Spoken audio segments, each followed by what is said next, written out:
I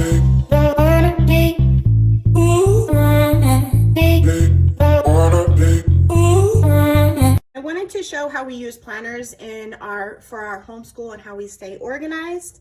The one you see in front of you is a Happy Planner 365 Create. I bought this 5 years ago when it was on sale, and I've just been reusing it over and over again. I just print new monthly printouts. This is my second planner. The very first one I bought was a Bloom planner, and I loved it. The only thing I didn't like, it was in a spiral coil, so I couldn't remove pages or add pages in. So I went on a hunt. Lots of people recommended this one, and I enjoyed that I could personalize the planner to fit my needs. So let's go inside and I'll show you how I use the inside for multiple children, and then how I use my children's planners as well. Okay, this is the inside of my planner. I put some tabs on my children's names and things that we have going on weekly. Just those are what's covered underneath of there. As you can see, I stuck with the Happy Planner layout. I found a way that benefits us, or that's organizationally working for me. Color coding is how I stay organized, even though I don't have all the spaces individually blocked out for each child. I do have 4, so normally there are 4 different colors going on, and including my color, which is pink. If you'll notice up here, it says family.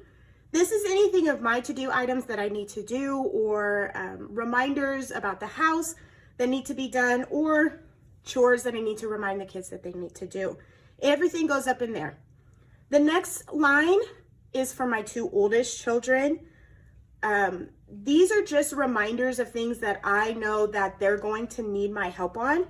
And there are also items in pink. Those are the items that we do all together that I am leading.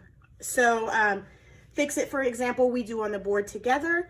So they need me for that, to double check and make sure the fixes that are being done with the teacher's guide. Below that, I go to my oldest daughter. She is in orange. That's the color that she picked. So if she has a new math lesson, I will put that there. Her spelling test, I put there too to remind me. And then my son is green, so anything that's required of my son that I know that he's gonna need me, I put there as well. In this box are for my 2 youngest, but I found that I am sitting right next to my first grader the entire time. So there is no reason that I need to rewrite the information I already put in her planner, so it's no longer written on here for now. Here is for my preschooler. She likes to come downstairs and do school with us. So I plan so I'm ready and I'm not digging around through the house trying to find something for her to do, for her to learn. So I have set up things for her to do, and she can do them if she would like, or she can just go play, either way. So this is my oldest daughter's planner. My son has one very similar. The cover is just different. He picked his own pictures. My daughter actually painted this and drew it, and I loved it so much that I asked her if I could laminate it and make it as her front cover. She's hard on herself, so she doesn't really love it too much, but I think it's beautiful. So let's go to the inside of her planner so I can show you how their planners correspond with mine, and we work together to get the day accomplished. So like I said previously on my planner, my daughter's color is orange. So if you'll notice on her planner, things that are highlighted orange are items that she can do on her own without my help. Sometimes they like to do school at nighttime. My daughter is a night owl, so she prefers to do some of her school then. And then the stuff that is not highlighted is the stuff that goes on my planner and tells her what needs to be done with mom. The same goes for my son. My son is highlighted green, so he can quickly glance at his planner, check off the items he can do by himself, and then the rest he waits for me. I created this planner in Excel. I took an idea from Pinterest, but I really wanted an area for their spelling words and some note section if I had it. Additionally, I wanted to include an area for their chores because they do chores on Monday, Wednesdays, and then on Sundays, but that's somewhere else. Let me show you my first grader's planner.